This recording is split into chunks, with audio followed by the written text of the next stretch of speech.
Good evening, everyone. We would like to start, and people can just join in as they come along. I would like to welcome you all on behalf of the SOAS Open Economics Forum, especially our two speakers who will be introduced to you by Christina in a minute. I would just very briefly want to take this opportunity to introduce you to who we are, meaning our society. In general, we are concerned with a heterodox and pluralistic approach to economics. This means challenging orthodox thinking, for example, and we've been involved in two main campaigns throughout the UK. One is Rethinking Economics, which is basically a campaign striving for more pluralism in economics curricula in universities, and the second is Democratize Economics, which aims at making economics more accessible to non-economists, as we believe it is essential for democracy that also non-economists can get involved in the political and the public discourse concerning economic topics. And yeah, that's basically all for me. Okay. I hope we have a good event and a good discussion afterwards. Thank you. Okay, thanks, Ruben. Good afternoon, everybody. And welcome to the Open Economics Forum's event. I'm delighted to be hosting this talk today on the fundamental character of the EU and ultimately its desirability. We will be covering issues about these basic rules that govern the EU, who makes these rules up, who do the EU rules apply to and when, and in whose benefit do these fundamental rules change. We hope to cover a broad range of issues. Our two speakers have been asked to answer a series of questions, which I'll just repeat in just a moment. So what we are trying to ask is, how do we interpret these different dilemmas between democracy and technocracy, which we see at the heart of Europe? And how do we interpret these violations that we see of various socioeconomic rights, also at the heart and at the fringes in particular? What is this Europe really like that, in words says you can vote for whoever you like, but in practice tells those in power exactly what they have to do? So is this common currency compatible with democracy? Is this common currency compatible with any other policy programme except austerity? So to help us navigate these broad, complex issues, we're truly delighted to have these two distinguished speakers with us. Martin Sanford has been writing for the Financial Times since 2009, joining as the newspaper's economics leader writer, and he currently writes the Free Lunch Daily Global Briefing. His editorial responsibilities cover macro, the euro crisis, financial regulatory reform, so all topics which are very important for our discussion today. His previous experience includes working and studying at top academic institutions, including Oxford, Harvard, Columbia, and Pennsylvania's Wharton School. And he's worked as an advisor for governments and NGOs on economic natural resource management. And he's a lead commentator on the EU crisis. We're delighted to have him with him. He's got a recent book called Europe's Orphan: The Future of the Euro and the Politics of Debt. So welcome, Martin. Thank you for being here. And we're also delighted to have John Hilary with us today. John Hilary is the Executive Director of War and Want, a large NGO based here in the UK. You might be aware of it. He has worked in global justice movement for the past 25 years and published widely on issues of globalization, trade policy, and workers' rights. His recent report on the transatlantic trade and investment partnership, also known as TTIP, has been published now in over 12 European languages and supported by the Rosa Luxemburg Foundation. You might remember John was last at SOAS actually to talk about the TTIP agreement in the autumn term. In 2013, John was appointed honorary professor of politics and international relations at the University of Nottingham.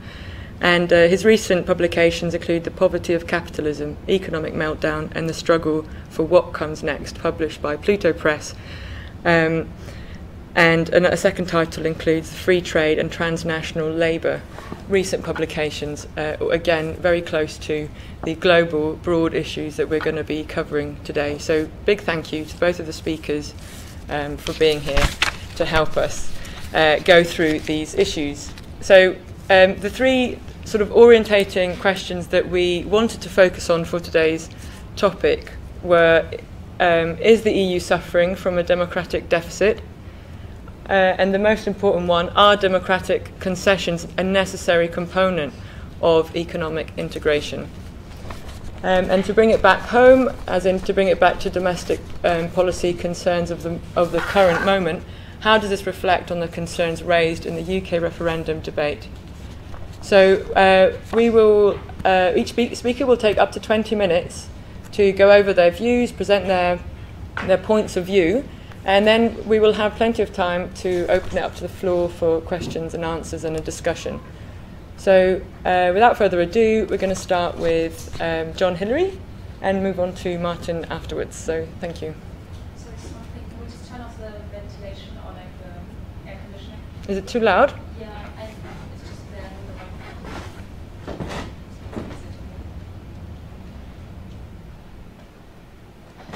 Yes. Okay, very good. Has it gone? Yep. Has it worked? Has it gone? Yes. I've lost the hearing in my left ear, so I'm not entirely sure whether you can hear me or not. So I'm going to stand up, because that way at least I'll be able to protect my voice. Thank you very much for the invitation. It's great to be back at SOAS. I did my master's degree at SOAS in a previous century, looking at Chinese politics and economics, so I've always had a very nice feeling towards being back, whether here or in Russell Square. And I should just say the only reason I was made an honorary professor at the University of Nottingham is that they have this honorary professorship, which is part of the university's ongoing scheme, usually to attract very high-profile diplomats and sort of captains of industry. And there is a Marxist group in the University of Nottingham who are fed up with it always being people from the right. So they asked me to be an honorary professor to get somebody to balance out this imbalance. And that's really where it comes from, rather than anything else. I'm really pleased to be able to speak on the issue of the European Union. And I want to just start by saying why War on Want has been involved in this. Why are we interested at all in talking about the European Union at this time? We're an organisation which does focus on the root causes of injustice and inequality, so we do tackle political issues as a matter of course. But there's no particular reason, you might think, that we want to get involved with the European Union referendum debate. And indeed, I should start by saying we're not running a campaign to promote people either to come in or to vote to go out.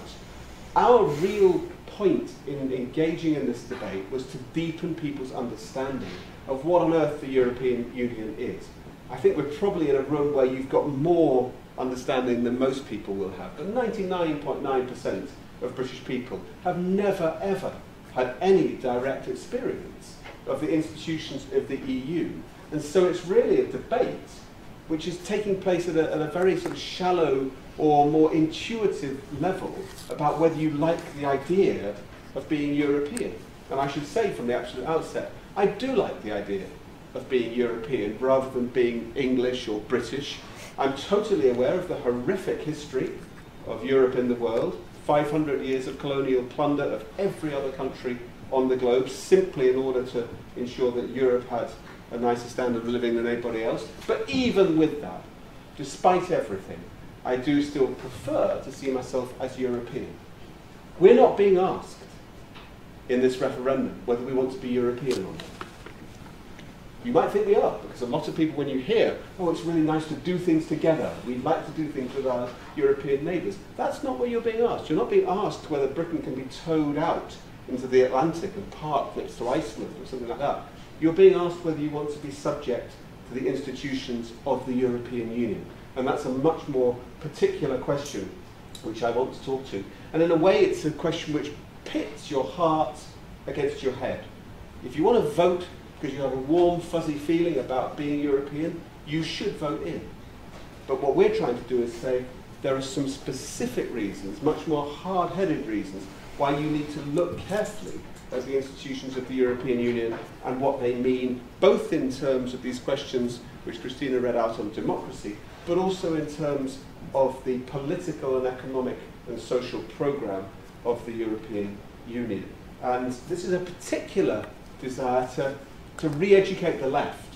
The left in this country has laboured under a bit of a misapprehension, or perhaps an older view of what the European Union is. And we put something on our website, a much longer explanation of this. We put it up on the 1st of January this year to mark the anniversary of Britain having joined the EEC, as it then was, the European Economic Community, or the Common Market, in the 1st of January 1973, which means I, at least, maybe not terribly many other people in this room, but I was born into a Britain which was not a member of the European Union, which is perhaps why I don't feel so scared, because it was okay. Anyway, history. For people on the left, they still look back, I think, to the way in which the European Union was portrayed in the 1980s. And I want to just start one decade back to that, because in 1975, as you may know, the UK did have its last referendum on whether or not we would be members of the European Union, as it still was then, the EEC. And the left in this country, by and large, said, we do not believe in this capitalist club. That was the way in which it was described at the time. It is a club which has been set up by capital, for capital. And so all of the trade unions in this country said we want to vote out. The Labour Party had a special session of its conference just 2 months before the June 1975 referendum, and by a margin of 2-1, the Labour Party said we want to vote out. And the current, the then Prime Minister, Harold Wilson, he was forced to allow his cabinet members to campaign on both sides of the debate, in exactly the same way as Cameron does now. So it's a little bit rich when you hear some of the Labour shadow cabinet accusing Cameron of not showing leadership. You just have to look back to 1975, and exactly the same thing happened then. And I think it's completely right that there should be that freedom. So in the 1970s, the left was basically in favour of going out, and the right was in favour of going in. And in the 1975 referendum, the right won. And it said, okay, we will confirm Britain's place in the European Union. Fast forward to 1988, and the left was in the crisis of Thatcherism. A whole decade of this massive onslaught of extreme right policies destroying the power of the trade unions in this country. And at that moment, Jacques Delors came over to Britain to address the TUC, the Trades Union Congress, at its 1988 Congress. And this is quite a sort of seminal moment in the history of left or centre-left views of the European Union. And Jacques Delors at that time was promoting EMU, the European Economic and Monetary Union, in the run-up to the Maastricht Treaty, which of course was his great legacy. And the way in which he did this was to say, yes, we recognise that economic and monetary union is very much a programme in favour of capital. It's been asked for, it's delivering for capital what it wants to see in the European Union, to wit, free movement of capital and deregulation of the capital controls and other boundaries which still existed. But he said, at the same time, we have a vision of a social Europe to go alongside this capitalist Europe. And he sold that very strongly, and the trade unions in this country absolutely bought into it. They said, look, we're being slaughtered by Thatcherism. We look across the channel, and in fact the European Union does look a kinder, more gentle, more socially acceptable, more socially progressive place. And from that moment on, the left, or the centre-left certainly in this country, has been much more pro-European. And it's why now you'll find very little open dissent from the left in relation to this current referendum. But that was then. And in the time since the signing of the Maastricht Treaty, immediately after, yes, you did get some positive, progressive directives coming out of the European Union on maternity and paternity pay, on rights for part-time workers, on rights for agency workers, on rights for temporary workers. On the environmental side as well, you'll see from the Green Party's current political manifestos and things, it was very good for beaches. water in our beaches got better, things like that. But since then, the European Union has radically changed. And certainly since 2000, when the Lisbon Agenda came in, and since 2009, when the Lisbon Treaty came in, it's completely reversed that consideration of the European social model, which held the idea of a customs union, a free trade zone, alongside the European social model. Now, the European social model is completely dead. Everybody recognises that from Brussels all the way across the whole of the European Union. And in its place, we have this hard-nosed drive towards competitiveness. And competitiveness, that's rather hard to say in English, is the buzzword which has really led the European Union since the year 2000 and before that. And it is, in fact, I think there that you can begin to see the technocratic element within it. Because it's as if the politics of the European Union has been sucked out of it. And instead, this professionalised, technocratic solution to the problems of Europe has been put in its place. And you can see that in various different forms. When Peter Mandelson, who was the European Trade Commissioner sent over there from Britain, was in charge from 2006, he introduced the concept of global Europe. So instead of social Europe, which was the thing which the left all bought into, you had global Europe. Global Europe said, we want to have a hard-nosed, that's their word, a hard-nosed approach to furthering the interests of capital across the world and in Europe itself. Across the world through all of the trade treaties, the raw materials initiatives, all of the investment agreements which pushed open new markets for European capital and tried to remove any of the restrictions on its operations, and internally, within Europe at the same time, this agenda which is now called the better regulation agenda.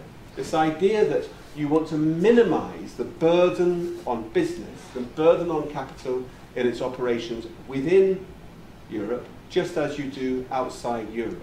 And the focus is squarely on what is good for business. And what happens to the environment or to social standards comes a very, very, very low subordinate second. For us at Warren, as Christina says, we're particularly looking at the Transatlantic Trade and Investment Partnership, TTIP, which is another logical conclusion of exactly this same programme. We've left lots of bits of material, badges, stickers, anything you like to take with you. I'm not taking them back to my office, so do take as many as you can carry with you. I won't go too much into TTIP, but TTIP is exactly this same programme of deregulation in favour of capital. It's not like an old-style trade treaty, which was about reducing tariffs at the border between bananas or steel or coffee or computers. It's about reaching behind the border and re-engineering our economic and our social space in favour of capital. And that is where the European Union is. So when we were describing the European Union in this piece we put up on our website, we sort of wanted to pay homage to Sergio Leone and Clint Eastwood, so we called it the good, the bad, and the ugly. The good was the introduction of some of the more progressive directives in the post-Maastricht era. The bad was the turn towards global Europe and this very dramatic, technocratic, pro-capitalist extreme agenda. The ugly bit goes to the heart of this discussion, and that is the huge democratic deficit right at the heart of the European Union. And I don't think people can really quite gauge this unless they've had direct experience of it. The institutions of the European Union have a particular valence, a particular force that our civil service and other institutions here do not have. The European Commission, which we might equate to our civil service here, is not like our civil service here. The European Commission has its own independent right of initiative. It is the body which can initiate new legislative powers, new directives, new regulations, and then pass that through to the other bodies to approve, usually just to rubber stamp, because the European Parliament, for example, doesn't have the opportunity to open up and to criticise a lot of these things. It just gets a yes-no vote on TTIP and other things like that. But I think it was last year that people really became aware of the limits to democracy by being within the European Union. And that was because of the crisis in Greece. And the Greek people said quite clearly, we believe in an alternative to this politics of permanent austerity coming out of the European Commission, out of the European Central Bank, both of them unelected, both of them unaccountable. And it was the way in which, I think it wasn't just the response, but the way in which the Central European institutions responded that sent shivers down the spines of most people across Europe. When Jean-Claude Juncker, the President of the European Commission, was asked about the situation in Greece, he said, you mustn't confuse dreams with reality. There can be, quote unquote, there can be no democratic choice against the European treaties. The Lisbon Treaty, this is not him anymore, this is now me, the Lisbon Treaty had said that you no longer have the right, as sovereign states of the European Union, to challenge the central tenets of that treaty. That's what it made clear, and that's basically the binding situation going forward. And interestingly, I think it's not just the European Commission in this respect, it's also the President of the European Parliament, the one elected body within the European Union, who said exactly the same thing. Martin Schulz, German Social Democrat, when he was asked about the Greek situation, he specifically said the people of Greece need to remove the Syriza government. We need to impose in its place a technocratic administration to administer the demands of the Central European institutions until a new and more mollient and more susceptible government can be put in place. And you then see the same thing rolled out in the 5 Presidents report, which you may have read from last year. Schulz, the only elected one, Juncker from the Commission, Draghi from the ECB, Tusk as the Euro Summit, Tusk rather as the Euro Summit head, and Dijsselbloem, who I can never really pronounce anyway, but head of the Euro Group, which is the least transparent group of all of them. And I think this is where I've been, when I was looking at the sort of the background to this debate, coming out of Habermas's book of The Lure of Technocracy, it's very interesting how there is a particular view of this from within the German situation.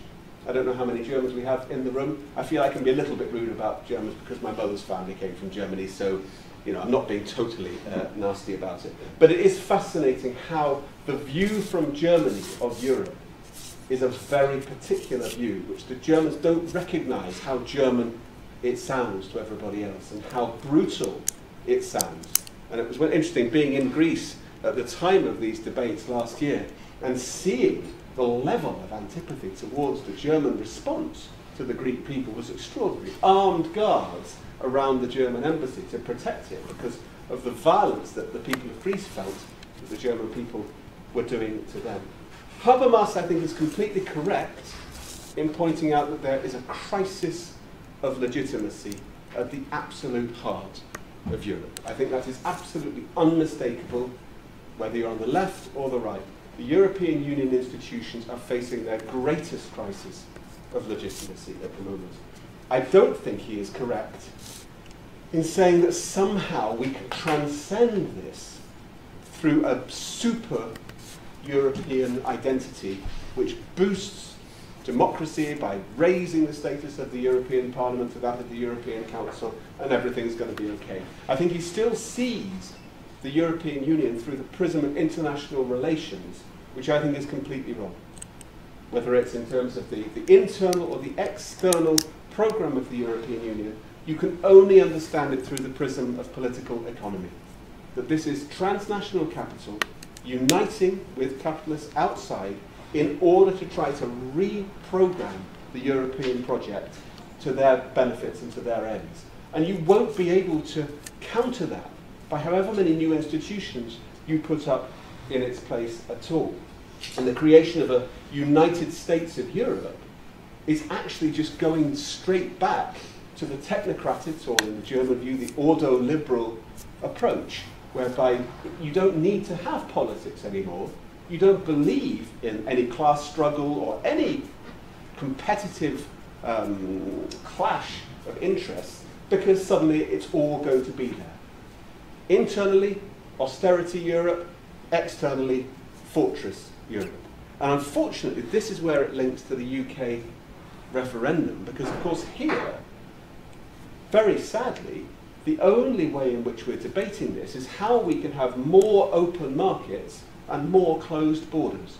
So when Cameron goes over into the rest of Europe and succeeds in securing his so-called compromise with the other member states of Europe, all he's doing is feeding in to a pre-existing desire for more and more open markets, getting rid of any of the regulations and the standards and the rules which we believe are really important, and instead raising the borders to anybody trying to come in from the outside. And that's why we've argued very passionately, whatever the result of the referendum, we must be insisting from within on the inalienable right of refugees to find asylum within Europe, and the absolute responsibility of our countries to provide that asylum.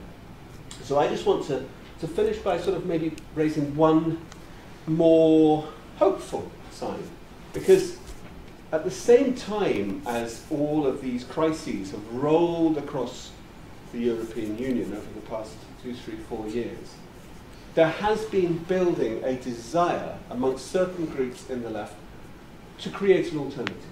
And I was lucky enough to be in January in Paris at the launch of the Plan B initiative, and then in Madrid last month on the follow-up summit of that, where various different groups from across Europe, and mainly not in the UK, but predominantly France, Germany, Spain, and Italy, have come together to say, and Greece, have come together to say, we believe we must have a future as Europeans within Europe, so not retracing our steps into some sort of proto-nationalist past.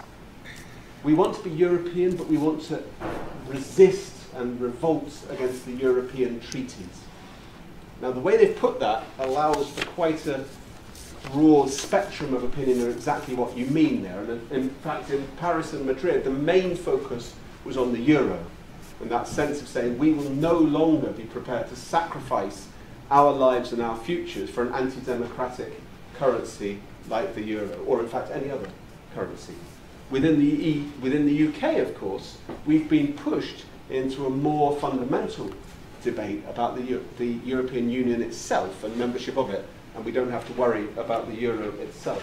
But what's interesting there is this much more positive vision of working together from below, a true meaning of internationalism between peoples, between societies, to conceive of a new type of Europe, where we would be able to recover some sense of the European social model and a leadership in terms of international issues such as climate change or whatever you like to have, and break with the current technocratic, anti-democratic program that otherwise we're being subjected to. And for War on Want, whatever the result of this referendum, we will continue to take part in that program, because we do believe in forging these very close links with others across Europe and fighting for a better future within Europe, even if not within the institutions of the EU. Thank you. Thank you.